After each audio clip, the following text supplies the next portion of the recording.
Antagarh tape कांड मामले को लेकर जनता कांग्रेस छत्तीसगढ़ जे सुप्रीमो अजीत जोगी ने आज पत्रकार वार्ता लेकर कहा कि टेप कांड मामले में न्यायालय से फैसला आने के बाद अब राज्य सरकार कूट रचित करते हुए मामले की एसआईटी जांच करा रही है, जबकि इस मामले को एडीजे और सीजीएम कोर्ट से हमें राहत मिल चुकी है। बावजूद राज्य के मुख्यमंत्री एसआईटी जांच करा रहे हैं। ये पूरी तरह से झूठ और मनगढ़ंत है। जबकि सीडी मामले की जांच होने के बाद साफ तौर से कोर्ट ने कहा था कि बातों को तोड़ मरोड़ कर पेश किया गया और कोर्ट से राहत मिल चुकी है। जनता कांग्रेस छत्तीसगढ़ जे के सुप्रीमो अजीत जोगी ने कहा कि राज्य के मुख्यमंत्री षड्यंत्र करते हुए एसआईटी जांच करा रहे हैं, इससे कोई डर नहीं है। एक समाचार पत्र में खबर प्रकाशित हुई थी, इसे लेकर जांच की जा रही है। अजीत जोगी ने ये भी कहा कि मुख्यमंत्री को प्रदेश की जनता की ओर ध्यान देना चाहिए, लेकिन वो अपने मूल काम को छोड़कर राजनीति करने लगे हैं। इसी वजह से हर मामले पर एसआईटी जांच कराने लगे हैं। उन्होंने ये भी कहा कि मुख्यमंत्री को प्रदेश के विकास की ओर ध्यान देना चाहिए। जनता कांग्रेस सुप्रीमो अजीत जोगी ने अपने बेटे अमित जोगी पर लगे आरोप पर कहा कि हाई कोर्ट में जन्म और जाति के मामले को लेकर जब खारिज हो चुका है, अब इसके बाद सुप्रीम कोर्ट जाना चाहिए। लेकिन अब तो गोरेला के पेंड्रा थाने में जाति और जन्म प्रमाण पत्र को लेकर रिपोर्ट लिखी जा रही है। हमारे खिलाफ मामला पूरा षड्यंत्र कर किया जा रहा है। मुझे कोर्ट पर पूरा भरोसा है और न्यायालय में हमारे पक्ष में रिपोर्ट आएगी। आपको बता दें कि आखिर पूरा मामला क्या है। 2014 में अंतागढ़ उपचुनाव में कांग्रेस प्रत्याशी मंतूराम पवार के अचानक नाम वापस लेने के बाद खरीद फरोख्त को लेकर एक सीडी सामने आई थी, जिसमें अजीत जोगी, उनके बेटे अमित जोगी, पूर्व सीएम रमन सिंह के दामाद पुनीत गुप्ता का नाम सामने आया था। इस मामले की जाँच चल रही है, लेकिन अब कांग्रेस नई एसआईटी गठित कर फिर से उसकी जाँच करा रही है। वहीं अजीत जोगी ने प्रदेश सरकार पर न्यायालय की अवमानना का आरोप लगाया है। उन्होंने कहा कि छत्तीसगढ़ सरकार द्वारा न्यायपालिका की खुली अवमानना की जा रही है। उच्च न्यायालय के द्वारा भाजपा प्रत्याशी की चुनाव याचिका खारिज करने के 3 दिन बाद गोरेला थाने में एफआईआर और माननीय जिला सत्र न्यायालय के अंतागढ़ मामले का संज्ञान लेने के 3 दिन बाद रायपुर थाने में एफआईआर सरकार द्वारा न्यायालय के फैसले को सर्वोच्च और उच्च न्यायालय की जगह थाने में चुनौती देना आपत्तिजनक और हास्यास्पद है। मैंने वो एफआईआर नहीं देखी है। समाचार पत्रों में पढ़ा है कि 420 आईपीसी पर मुकदमा दायर किया गया है। मैं अपनी तरफ से जो भी बातें हैं, मुझे न्यायपालिका पर पूरा भरोसा है। पुलिस जो भी कार्यवाही कर रही है उसके ऊपर न्यायपालिका है।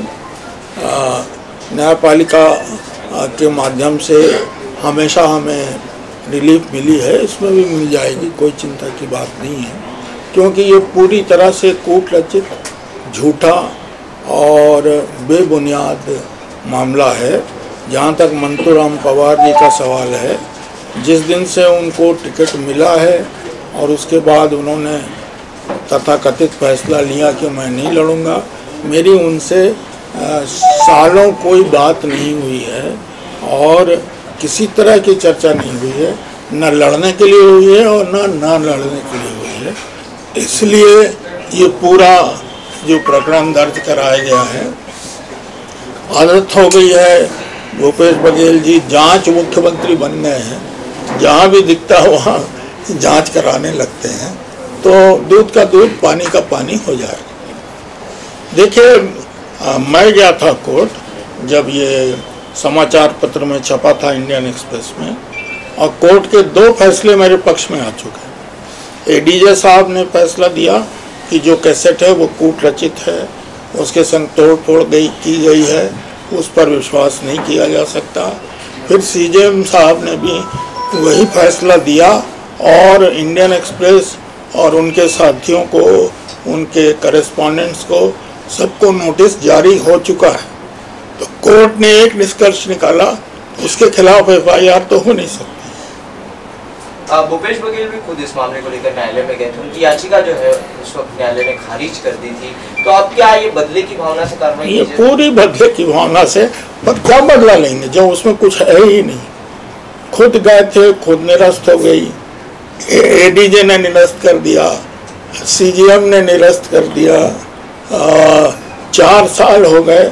खुद जो इसमें मुख्य व्यक्ति है मंतूराम पवार, मैंने पेपरों में पढ़ा, उसने बयान दे दिया कि उसने किसी के दबाव में कुछ नहीं किया है। तो अब उसमें बचा क्या है? और 420 तो तब होता है जब किसी के साथ धोखाधड़ी की जाए। किसके संग क्या धोखाधड़ी हुई है कोई मतलब नहीं। प्रदेश के विकास पर ध्यान देना चाहिए। जांच और इन सब चीज़ों को ये चलती रहेंगी और उसके साथ विकास की तरफ भी तो ध्यान दें। ये उसमें भी मामले दर्ज किया गया है ये अमित जोगी के खिलाफ गौरेला में प्रदेश अध्यक्ष के खिलाफ। वो तो एक ही दिन पहले उसके पक्ष में हाई कोर्ट का फैसला आया कि सारे इल्जाम, चाहे वो जन्म स्थान के संबंध में हो या जाति के संबंध में हो या चुनाव याचिका के संबंध में हो, सारे अपराध झूठे पाए गए। और एक बार न्यायालय फैसला दे दे, ये हिंदुस्तान में पहली बार हो रहा है कि न्यायालय फैसला देता है, उसके ऊपर पुलिस में रिपोर्ट होती है। न्यायालय फैसला दे तो उसके ऊपर के न्यायालय में अपील होनी चाहिए। हाई कोर्ट ने फैसला दिया अमित के पक्ष में, तो सुप्रीम कोर्ट जाना चाहिए।